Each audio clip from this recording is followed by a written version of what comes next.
Hello everybody, welcome to Crafty Soup. My name is Misty. Every few months or so I do a very specific technique video, and this time around I am talking all about stenciling. So this is a jumbo video full of stenciling tips, tricks, and techniques that I hope new stencilers and experienced stencilers alike will find useful. So let's go ahead and dive in. As we dive in, I want to recognize that I have viewers of all skill levels, and so I want to take a few minutes just to talk about the very basics of stenciling to cover any newbies out there. And if you don't need this information, I will link the timestamps below to various sections of this video so you can jump to the part that's most useful to you. Now, you saw me go through some pre-made stencils, but if you don't have stencils, you can always make your own with punches or dies. And when you're stenciling, you're going to need some various items to help you in this process, including protective surfaces to work on so that you don't damage your table, adhesives of some sort, or a sticky mat to hold your project down. Scratch paper comes in very handy, and we'll need a few other things as we go. And then, of course, you will need paper. The two most common I use are cardstock and watercolor paper, and we'll talk about that more later. We also have all of our mediums, which we're going to be putting through these stencils in a variety of techniques.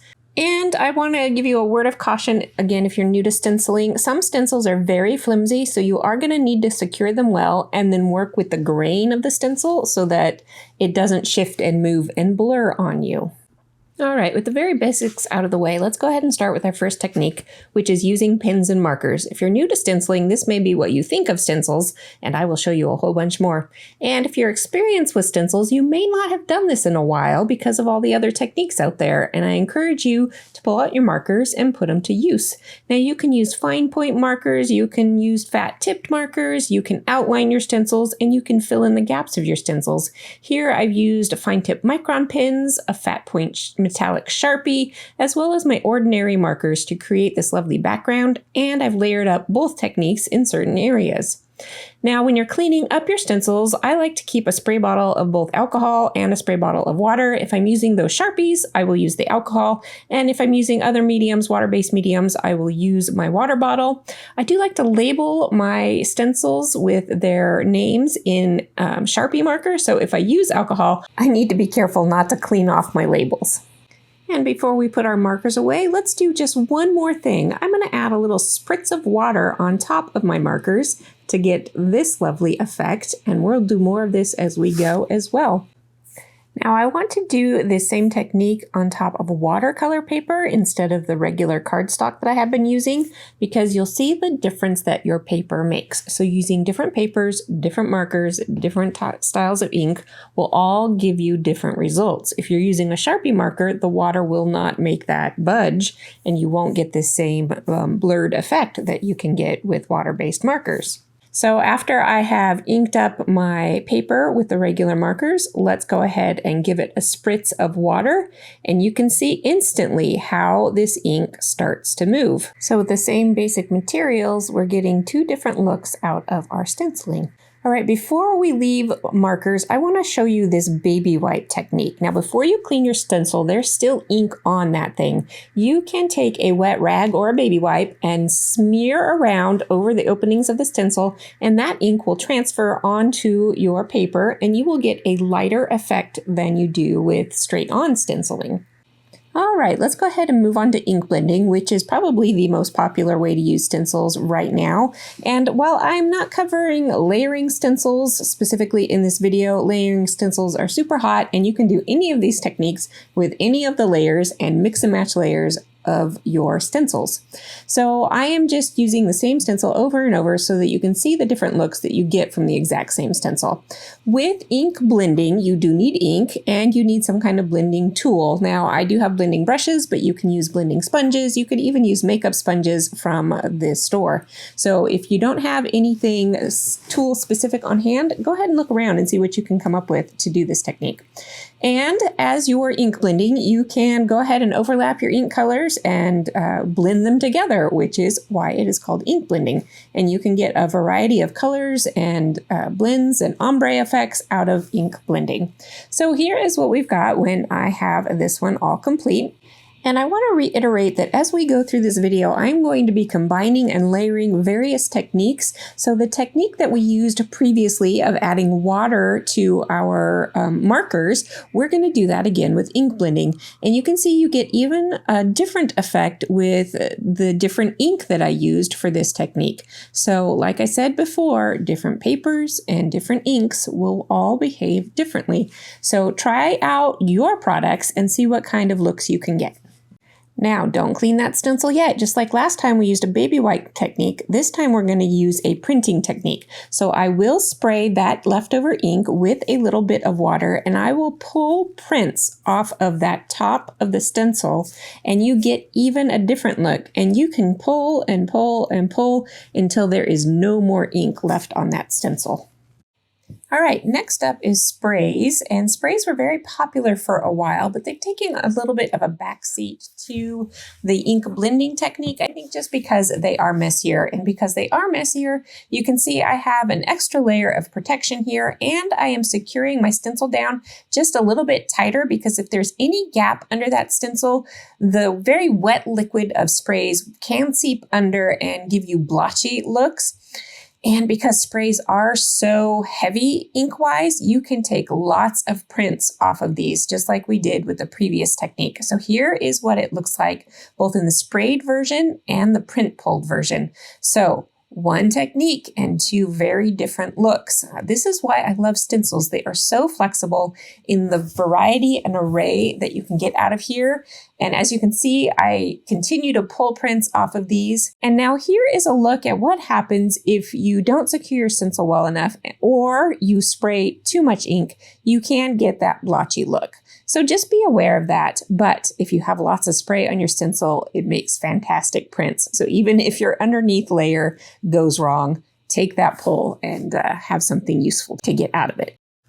All right, our next major technique here is heat embossing. Most people think of heat embossing when they think of stamping, but you can do heat embossing with your stencils. You will use the same embossing ink that you use with stamps, only you're going to run it through your stencils. Here I'm doing a direct ink to a stencil technique, and your pad should be nice and juicy for this one, but you can also apply the ink with some kind of makeup sponge or any other dauber applicator to get that ink through there. Now keep in mind that embossing ink is a little harder to clean off your stencils, but some alcohol should help with that. Now, once I have all of my ink down onto my project, I can pour on my embossing powder, clean up any little bits and pieces that went astray, and then go ahead and heat set my embossing powder until it gets nice and shiny. And here in particular, I am using a gold embossing powder, so it is extra shiny, as you can see as I tip it in the light. All right, and I'm not going to leave you with just one technique for embossing. If you emboss clear powder or white powder on white paper, you get something that doesn't look like much. However, that plastic quality of the embossing powder will resist other mediums that you put over the top of it. So here I am ink blending one diagonal half of this paper, and you can see it's a little blurry and hazy looking at first, but if you buff off the excess ink with a rag and a tiny bit of water, you can see how much those embossed stars start to pop out from that ink blended background. Now I have masked off the other side of my paper, and I'm going to do the same thing with sprays. So any of these water-based mediums, you can add atop the embossing and it will resist that color.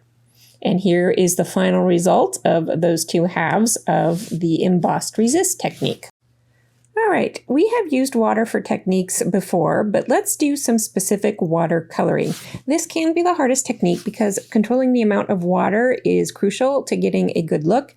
Like we said with the sprays, if you have too much wetness, it can seep under your stencil and blur out your images. So that's probably not the look you want if you've got a very specific image stencil. So I do tap off my paintbrush onto either a scratch piece of paper and or a rag that I keep to the side of me, just so I can have enough wetness so that it moves the color across the stencil, but not so much wetness that it is soaking under the stencil.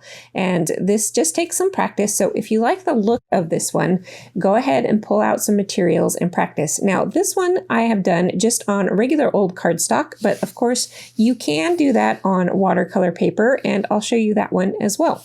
And as you're taking a look at my final samples there, you will see the imperfections that come about with this technique, because you can see some areas had too much water and other areas had just the right amount of water.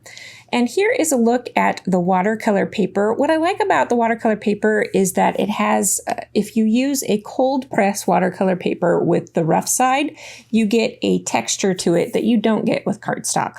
And now here I am just going for it with some wet watercolor, and you get a very blurry look with some of those images showing up crisply. So that is yet another style that you can get. And of course, use your baby wipes or prints with this technique as well.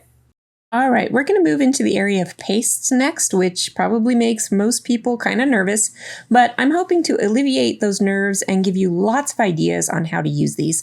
I have various pastes here and even some glitter that we're going to throw into the mix. And I would say that whatever pastes you have, go ahead and do swatches of them. And if you don't have any paste, I'm going to give you a sneaky technique here, and that is to use glue. Yes, glue. That solid white piece of paper has various glues run through my stencil and then used as a resist technique like we did in the previous embossing section. Now, when you are working with paste, there are a couple of tools that are very handy. Just a cheap plastic spatula or even like an old credit card or something along those lines can help you with the paste process. I am starting off with the thickest paste, which is called modeling paste, and this one is kind of typically what people think of when they think of pastes. I do have this silicone spatula that I like because it helps me get a much smoother coverage than a plastic spatula does, but go for it, use what you've got, and embrace the imperfections that you can get with these lumpy, bumpy pastes. I want to give one word of advice here as we're working on this glass mat. That is what I choose to work on, but if you hate cleaning, go ahead and do this on a scratch piece of paper. That way, when you're done with a paste session, you can just crumple up that paper and throw it in the garbage and your cleaning will be minimal. However, I am using glass because doing this ink coloring technique of our paste works on a non-porous surface. This will be much harder on a piece of scratch paper, but you can use scratch plastic instead of the glass mat. So I smush some ink down onto my non-porous surface, and then I am just going to rub that paste right into that ink and stencil it like I did previously. And you can see that I've gotten a much lighter tone than what the ink started off as. But as I'm doing here, you can always add more ink to your paste to get deeper tones. You will never get as deep as the original ink pad or whatever ink that you're using, because the paste just will dilute the color. Now, I did a bit of an ombre effect here with my lightest color up on the top right corner and my darkest color down in the bottom left corner. So that is kind of a fun technique that you can do when you're coloring your own pastes. And as I'm working with this next product, which is a gel, you will see that it is slightly thinner in consistency. And a gel can come in a matte finish or it can come in a shiny finish. So when you're shopping for gels, go with a finish that you like the best. Mine happens to be a matte finish, which has a disadvantage we'll talk about in a minute.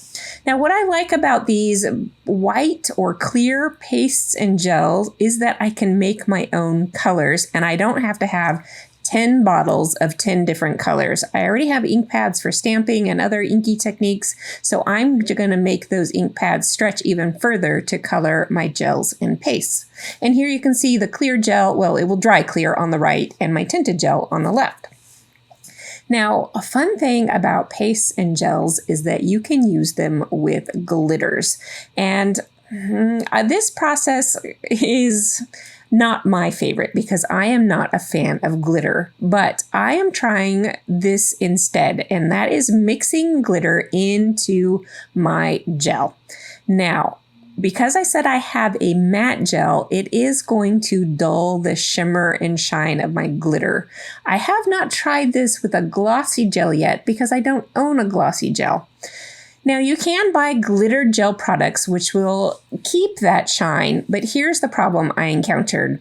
They have dried out on me super fast. I have both a Nuvo brand and this Gina K brand, and they have gotten so chunky. The Nuvo is just completely unusable at this point, and the Gina K brand I have to kind of force down into that stencil. So while I like the look of glitter gels, I have not had a lot of success with them. So I am experimenting with making my own glitter gels.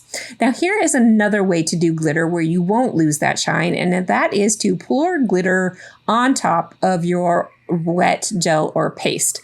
That does keep the glitter process messy because you will have loose glitter lying around. But if you like the look of a glitter gel but don't want to have to worry about throwing away products that have gone bad, maybe that could be the technique that works for you. All right, I have moved on quickly to using Nuvo drops. These are dimensional drops that come in lots of different brands. This brand happens to be Nuvo, but yes, you can use Nuvo drops through a stencil and just wipe it down like you would any other gel. One tip I have for you when using gels is to spread the excess off of your knife onto a scratch piece of paper and let that dry, and then I will use that to punch out shapes and use them as embellishments in projects. All right, this next paste is from the Crafters Workshop, and I will leave you links to these things if you want to get your hands on some of these. And I actually really like this. Now, it's not glittered, but it does have mica shine to it. And another brand, the Simon Hurley Solar Paste and Lunar Paste made by Ranger, are also of this same quality where they don't dry out on me and I still get some shimmer and shine. So those are kind of my favorite shiny pastes right now. Once again, don't forget to use up that excess paste. I am doing the baby wipe technique here, but if you spritz it with water, you can do a print pull technique as well and use every last drop of paste. All right, let's move on to foiling, which is a related topic because foiling has these specialty pastes that you can use through stencils. Now, I want to do some explaining in this section because there are some confusing products on the market. If you're new to foiling with pastes or foiling in general, I want to do some explaining. Now, this paste is from Thermoweb. They are a very popular brand for both foils and pastes, but there are other brands out there. And if you don't have these specialty pastes, you can use glues that dry tacky. There are several glues on the market that will stay tacky once they are dry, and that will work for this method as well.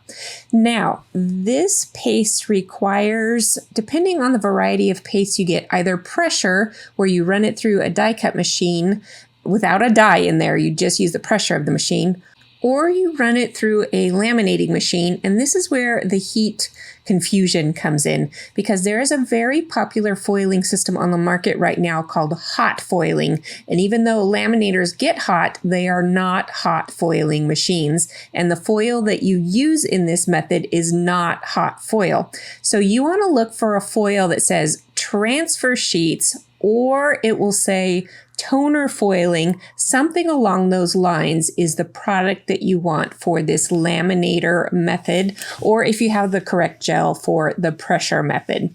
The hot foil plate is a whole metal plate and a heating system that is very expensive, and this method is not very expensive, which is why I use it. And here is what the results look like when you use this specialty gel combined with the proper foils. All right, what you see me doing here is spreading the gel onto a piece of paper, and I am trying to get a nice even coat across the entirety of the piece of paper, and you'll see why in a minute. But here is where I need to say that you need to let these gels dry before you use them to transfer the foil. That is very important. If they are wet, they will just squish and they won't transfer.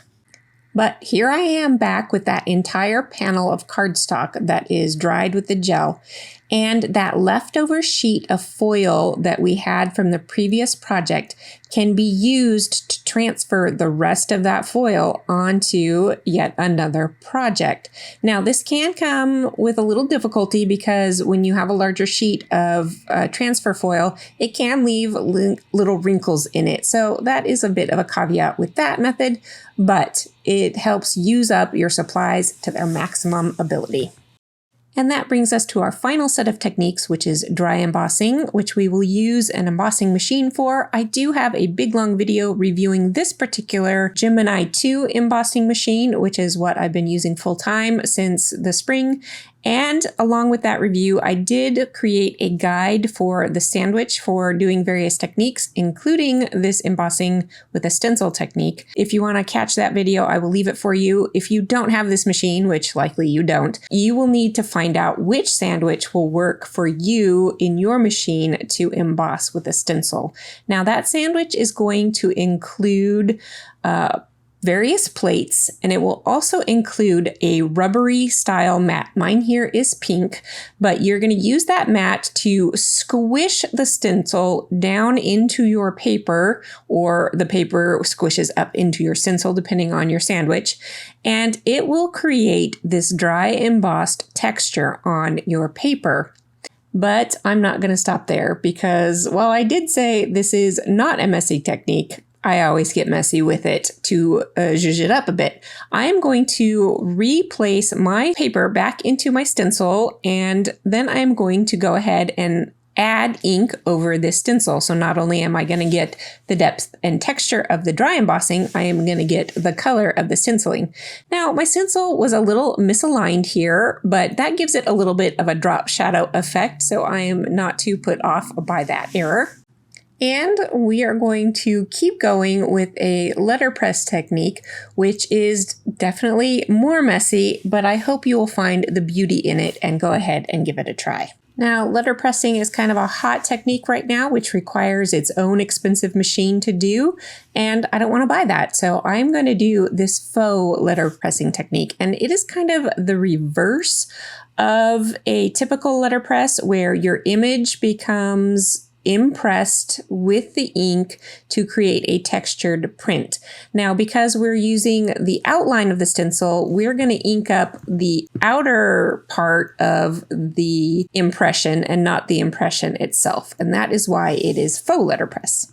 Now, I ran through that quickly, so let's slow it down and talk about this technique. I put my stencil on top of a scratch piece of paper so that I can also get a stencil on the bottom piece of paper while I am inking up the stencil.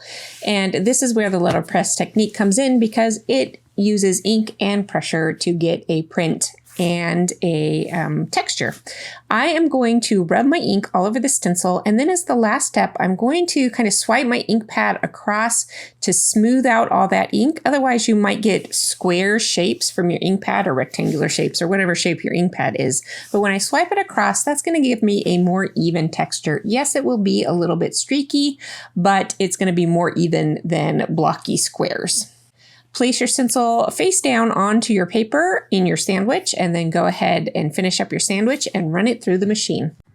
Now, we are not going to stop there. Last time we did stop there with the texture and the color. However, you can notice that I have my paper taped onto my stencil, and that means it's not going to shift on me, which means I can still stencil over the popped up stars, and I can get 2 layers of color and the texture for an even further technique with this faux letterpress method. Let's get even messier with the print letterpress combination. So with that leftover ink, I spray it down with water and run it through the same way, and I can get this letterpressed watercolor method. Now, that did shift on me a little bit, and to prevent that, when you place your stencil down onto your paper, be careful because it is wet, it could be drippy.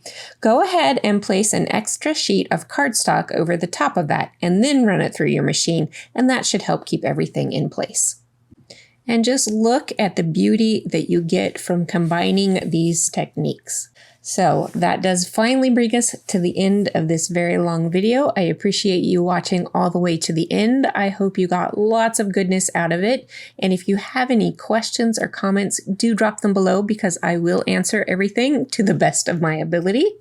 And I should be back next week with more crafty videos for you. And so until then, have an artful day.